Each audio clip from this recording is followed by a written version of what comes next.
everybody. How was everybody tonight? Great. Thank you for being here. And I appreciate everybody being here.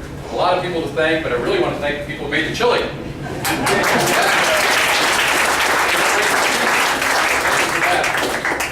Just want to echo Larry's remarks about Terry Stone.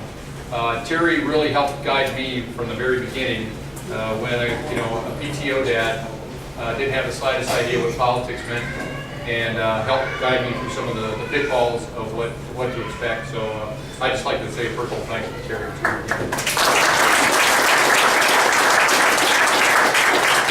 I'd also like to thank Ken Cobb. Ken has just done a fantastic job up here, and it's been, gosh, about 3 years now since I first met you. John Carlson had a beard then. Yeah, he had a big old beard, and we've come a long way since then. And Ken, I just want to thank you.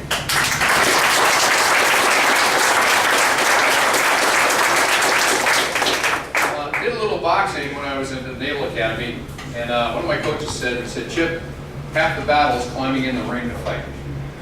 And in a lot of ways that's true. And I appreciate everybody coming out here today because we are all in a fight. We're in a fight on two very polar opposites of where we want this country to go. Our opponents see a larger central government, more rules and regulation, higher taxes, and I think that is just the wrong way to go. I truly believe in a supply-side economy. I believe in less central government because you know what? I think the state of Minnesota, with all these fine reps here, can do just fine without us.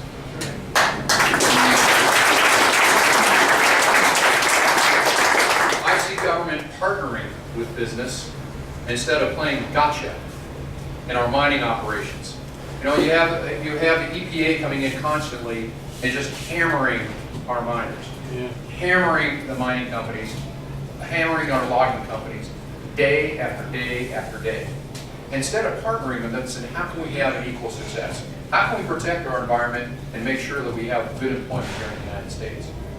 When you take a look at the employment here in the United States, you know, people ask me, why are they sending jobs overseas? When I've spoken to CEOs and CFOs, there's two things they talk about. And incidentally, it's never the cost of labor. What they talk about is our very cumbersome tax code and how high our taxes are, and also the amount of regulations and restrictions that are imposed upon our businesses here. We have the highest corporate tax rate in the world at 35%. That's why one of the main reasons businesses are going overseas. The House budget plan brings that corporate tax down to 25%, which is the global average. I think we should make it less. Canada just went to 15. We need to bring it down to about, I would say, less than 25% to incentivize companies to bring those jobs back overseas. Now, what happens when those jobs come back overseas? More people are working, right? What happens to the tax revenue? It goes up. More people are working, more tax revenue comes into the pockets. And then we have a strong workforce. We are a nation of perspiration and innovation. And unfortunately, it's going to be very difficult with more regulations and restrictions to reach that innovation. And so what happens? Innovation goes overseas. I know we are the greatest country in the world. I'm the grandson of immigrants. I came here with a chance. All they wanted was opportunity and freedom. That's what they came for. And what I'm seeing, what's happening now to this great country of ours, opportunity is dimming, and our freedom is becoming more constricted. We need to change that. I'm not saying the other side is bad. I'm just saying I think they're going in the wrong direction. They probably have the same type of goals, but they're looking at it from a different perspective than we are. We, the United States and Americans, love freedom and liberty. That's right. When you start taking that away,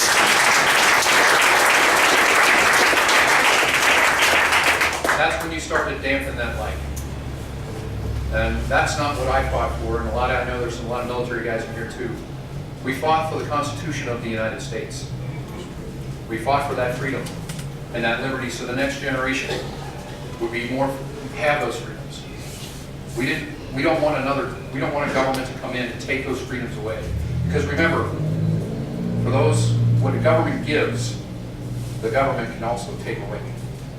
So we need to be dependent upon ourselves. So we see a lot of the arguments. One of the main things, if I can just take a moment to talk about Medicare. You're going to see a lot of stuff flying across the TV screen about Medicare. Medicare. In 2022, Medicare is bankrupt. It's bankrupt in 2022. And this is coming from Medicare trustees. It's bankrupt. To do nothing would be a dereliction of duty for members of Congress. We must do something. The House passed a budget, and in that budget was how we're going to save Medicare.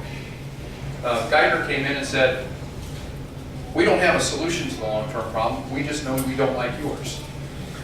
That's not a solution. We have found a solution for Medicare. And it's interesting. It's a Democrat plan. The plan initiated by Paul Ryan and Alice Rivlin, who was the Director of Office Management and Budget in the Clinton administration. They got together and they devised this plan, which is very similar to what was proposed in the Clinton administration, where if you're 55 years and older, you don't have to raise your hand, by the way. If you're 55 years and older, nothing changes for you. It's the same. I actually voted against a Republican amendment to it to bring it up to age 60. I didn't think that was enough time. If you're 55 years and older, nothing changes. But if you're 54 years and younger, something's got to change. Because if it doesn't change, we go backwards. And what the system will be is very similar to what federal employees have now. Over a Medicare auspices, you'll be able to pick an insurance plan that fits you. Whether you're single, whether you have older children or children that at an older age, that it's going to fit you. And it's a premium support plan. There are no vouchers.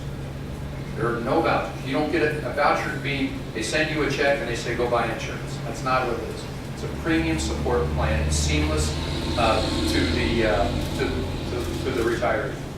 So you get to pick a plan, premium support, and the least expensive, or the second to least expensive plan is the premium support level. That is the second least plan that Medicare actually oversees and says this is an acceptable plan for Medicare retirees. So if you pick a plan that's actually less, there'll be one plan less than the second level, you get a rebate. That's a good deal, right? If you want more types of different coverage, you are going to have to pay the plan a little bit more. Or if you don't want to mess with it at all, you can take traditional Medicare. So it's up to you. You as a senior will have choices. Under the president's plan, you will not have a choice. You will have a 15-member, unaccounted, unelectable board that will be making decisions for you. They'll be making decisions on what type of procedures will be done, what kind of medication you will get. So when you go into the doctor's office, just imagine there's 15 people there whispering in the doctor's ear what they can and cannot take. Prescribe. As a doctor told me, the doctor said a person may have medical insurance, but they might not have health care. Because if you go into your doctor, your Medicare doctor, and you need an operation of some kind, and they said, well, Medicare or under the president's plan will pay for this much, but I'm sorry, I'm not going to do it for that much. You can't even use your own money to pay for the difference. So that is one of the main things. My dad's 81 years old. I have a personal interest on what type of Medicare he gets. I do not want a 15-member, unaccountable, unelectable board making medical decisions for my father, your father, or yourself.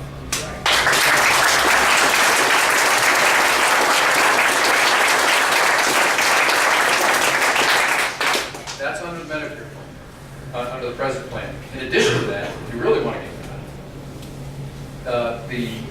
under the president's health care plan takes $716 billion, with a B, billion dollars out of Medicare to pay for the Obamacare.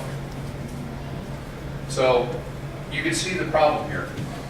It's a bad plan. Let's go to the 30,000 foot level. Not one member of Congress read it, but yet they voted on it. Not one. Because it was delivered like around 2 hours before the vote. It was 2,700 pages with hundreds and hundreds of references. And yet it passed. It's one of the most significant healthcare bills of this century, of any century. And yet no one read it and it passed. They're just beginning to peel back the onions now and the layers and seeing what's in there.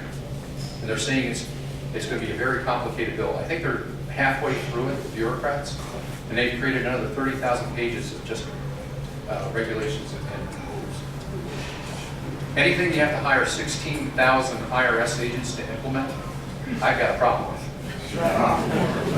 So, let's talk a little bit about taxes. The president wants to increase taxes. In addition to the over $8 billion in taxes for President's health care plan, $8 billion in increased taxes.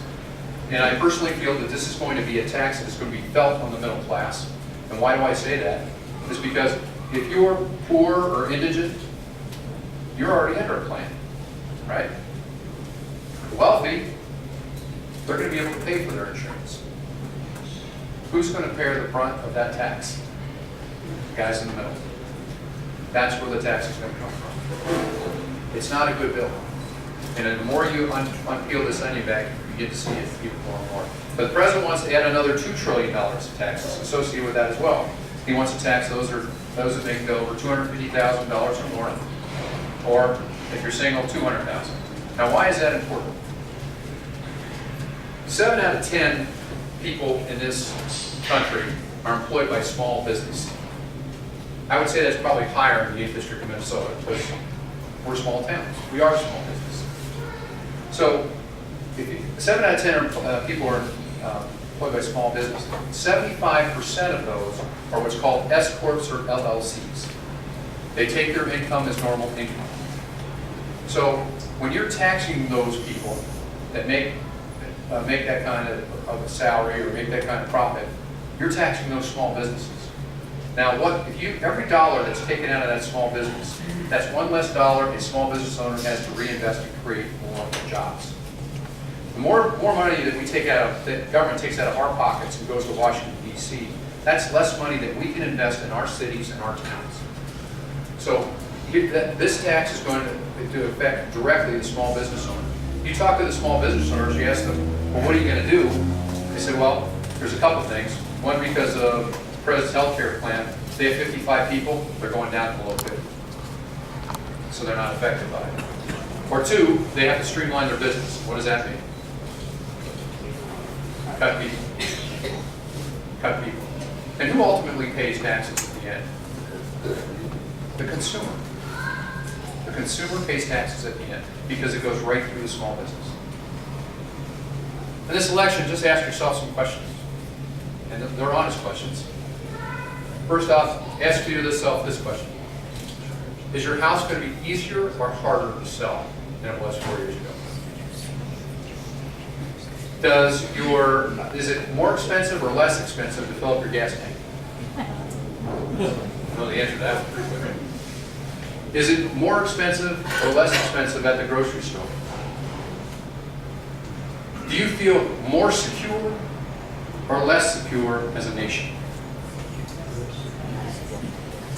If you lost your job right now, how easy do you think it's going to be to find a new one? If you ask yourself these questions and you truly have honest answers, you know that we have to change course. Because the course we're heading right now is not the right course. Maybe President Obama has done the best he can do, but I know America will do better. That's right.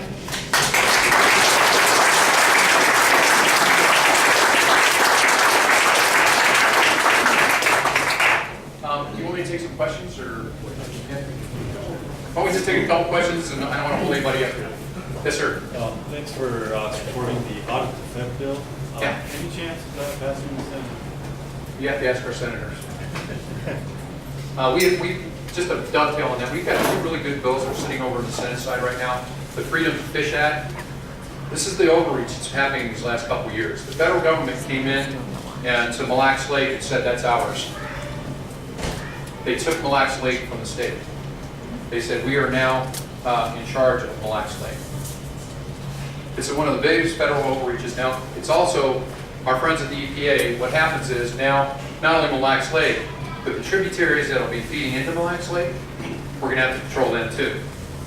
And oh, by the way, the land that affects those tributaries that go into Mille Lacs Lake, they're going to be under our jurisdiction as well.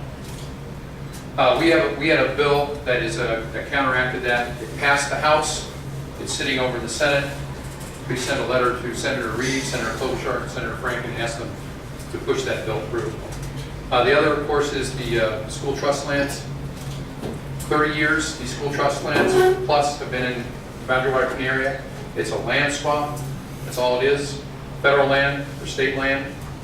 Because by Constitution of Minnesota, those state lands are supposed to be making money for our kids and teachers in the classroom. It's 86,000 acres that have been locked up there. They're landlocked for over 30 years, not making money for our kids in the classroom. The last time I checked, I think our schools need a couple bucks. Yeah.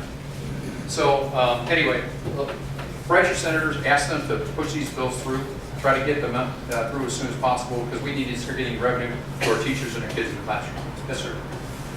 One thing about taxes is that what Team Obama will never tell us is that even a 1% increase at the lower tax rates generates more revenue than even a 5 or 10% increase at the higher rates because there are more taxpayers. So when Obama says he will never tax the middle class to raise a few paltry $1 billion, anybody who believes that, I got the land and Florida to say. Is it on the ocean side? Yeah. Let's have a little drill on taxes here real quick. Say that you are all taxpayers. This is the taxpayers in the United States. Now, we'll cut the room down the center here. Okay, this 50% over here, you don't even pay taxes. You don't pay taxes at all. So you file, but you're not going to pay any taxes. Then what I'm trying to do is show the progressiveness of the tax code. This 50% over here, sorry guys, you pay taxes. Okay, we're gonna split it up by 50% again. We're gonna split it up by 50% again. This 50% right here, of the 50% that pay taxes, you pay 2.7% of the taxes. So you only pay 2.7% of the taxes. Sorry guys. You pay 97.3% of the tax. Let's split it up a half again. Okay, this half in here, the top 25% pay 86% of the taxes for everybody in here. Of the taxpayers, just taxpayers. And the top, we'll say the top 5%, you guys right here, you pay 60%. For the top 1%, pay 38% of the taxes in the country. That's a pretty progressive tax code. That's a pretty progressive tax code. And it's very interesting to note that last time President Obama came out and said we should not raise taxes in a recessionary environment. I don't think too much has changed in those 2 years. I agree with the President. We should not raise taxes in a recessionary environment. I also believe, you know who brought the actual bill to the floor to maintain the current tax rates? Congressman Oberstar. He actually brought it to the floor. There are 85 sitting members on the Democrat side that actually voted for the last tax rates. So we should maintain those tax rates. We should, Bernie Marcus, I think he was the CEO of Home Depot, I think it was, former CEO. He said, even a brain dead economist knows you don't raise taxes in a recessionary environment because it will cost jobs. Jobs at the end of the day. I've taken far too much of your time. Thank you very much for being here. Let's go get it.